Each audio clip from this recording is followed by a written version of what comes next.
রাজ্যের মুখ্যমন্ত্রী মমতা ব্যানার্জিকে আক্রমণ করলেন হুগলির বিজেপি প্রার্থী লকেট চ্যাটার্জি। তিনি বলেন যে এই রাজ্যের মহিলা মুখ্যমন্ত্রী সন্দেশখালী মহিলাদের বুকে পা দিয়ে টিপে মারার চেষ্টা করেছেন। মুখ্যমন্ত্রী নিজে একজন মেয়ে হয়ে। সেই দলের পতন সন্দেশখালী থেকেই শুরু হবে। এই 2024 লোকসভা নির্বাচন থেকে তৃণমূলের ভাঙন লোকসভা আর তার সামনেই ভাঙন শুরু হয়ে গিয়েছে। তৃণমূল কংগ্রেসের তমলুক লোকসভা প্রার্থী দেবাংশু ভট্টাচার্য আর তাকে সরাসরি আক্রমণ করে হুগলি লোকসভা কেন্দ্রের বিজেপি প্রার্থী লকেট চ্যাটার্জি বলেন যে এইসব দেবাংশু যে বাচ্চা আছে তাদের গলা টিপলে দুধ বেরোবে। শ্রীরামপুরের তৃণমূল প্রার্থী কল্যাণ ব্যানার্জি দ্বারা একজন মহিলা সাংবাদিককে চরম অপমানিত করার প্রসঙ্গে লকেট চ্যাটার্জি বলেন যে তিনি তো নিজের ঘরের মহিলাদের সম্মান দেন কিনা সেটাও ওনার ডাউট আছে। এর আগে উনি আমার বিরুদ্ধে অনেক কথা বলেছেন। কল্যাণ ব্যানার্জি আমাকে গলায় লকেট থেকে পায়ে নুপুর বানানোর কথা বলেছিলেন। তার কাছে মহিলা সাংবাদিকদের সম্মান দেওয়ার কথা আশা করা যায় না। হুগলি জেলা পুলিশে প্রশাসনের তৃণমূলের হয়ে কাজ করা অভিযোগ তুলে লকেট চ্যাটার্জি বললেন যে আগামী 2026 বিধানসভার পর এই পুলিশকে আমাদের সঙ্গে কাজ করতে হবে। এই জন্যই তারা যেন পক্ষপাতিত্ব ছেড়ে নিরপেক্ষতাভাবে কাজ করেন।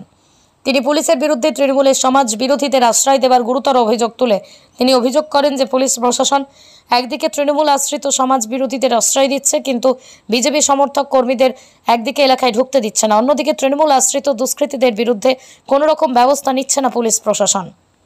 পর থেকে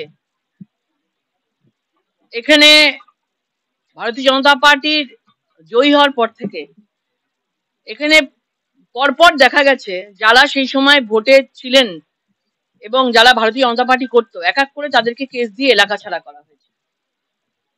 বিজু পাসওয়ান তার মাও এসেছিলেন, কান্নাকাটি করে গেছেন।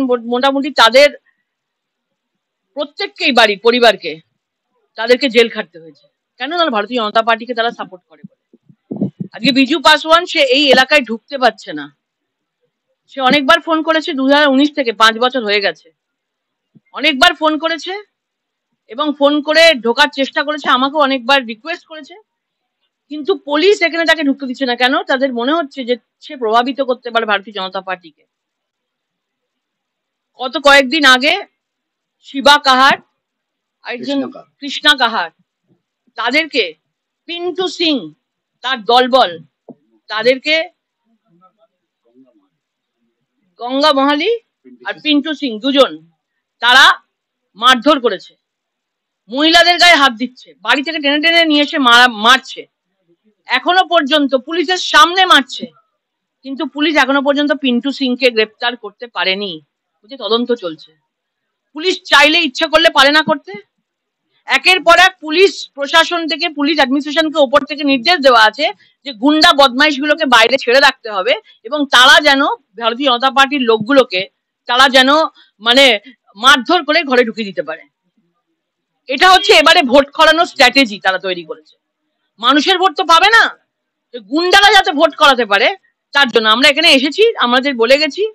পুলিশ কোনো অ্যাকশন নিচ্ছে না, পুলিশ বলছে আমাদের তদন্ত চলছে। দেখেই মনে হচ্ছে পুলিশ পুরো টেবিলের তলায় ঢুকে গেছে।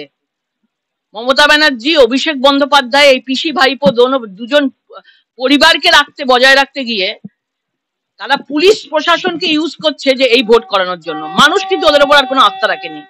দুর্নীতিতে ভরপুর, দুর্নীতি ভরে গেছে এই হুগলিতে, সারা বাংলা জুড়ে। আপনাদের কালকে নাম করে করে বলেছি যে কোথায় কত অ্যাকাউন্টে টাকা ঢুকেছে, শুধু 4-5টা 10টা নাম করেছি। তাহলে ভেবে দেখুন কত লক্ষ লক্ষ লোকের এরকম হয়েছে। এইরকম একটা পরিস্থিতি চলছে এবং আমরা বলছি যত এরকম ভাবে আমাদেরকে আটকাবে ভারতীয় জনতা পার্টি কিন্তু আগামী 2024 লোকসভায় তত ভালো রেজাল্ট করবে, তত এগিয়ে যাবে। কোনো দুর্নীতি কোনোদিন মানুষকে বেশি দূর এগিয়ে নিয়ে যেতে পারে না।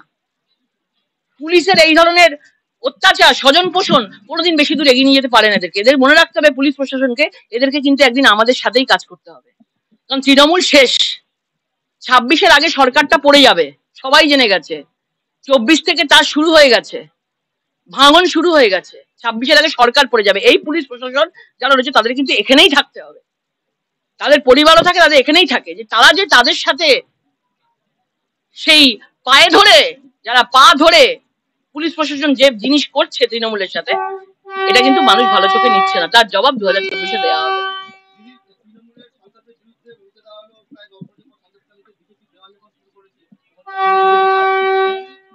সন্দেশখালী যেভাবে জেগে উঠেছে, সন্দেশখালী থেকে বিজয়রাত শুরু হবে। সন্দেশখালী যেভাবে মহিলারা জেগে উঠেছে, বাংলার মহিলারা ওই রকম ভাবে জেগে উঠেছে। বাংলার মহিলারা জেগে উঠবে। সন্দেশখালী দিচ্ছে ডাক, তৃণমূল নিপাত যাক, এই স্লোগান যেটা উঠেছে, সারা বাংলা থেকে তৃণমূল মুছে যাবে। মহিলা মুখ্যমন্ত্রী হয়ে মহিলাদেরকে উনি পায়ের ওপর, মানে বুকের ওপর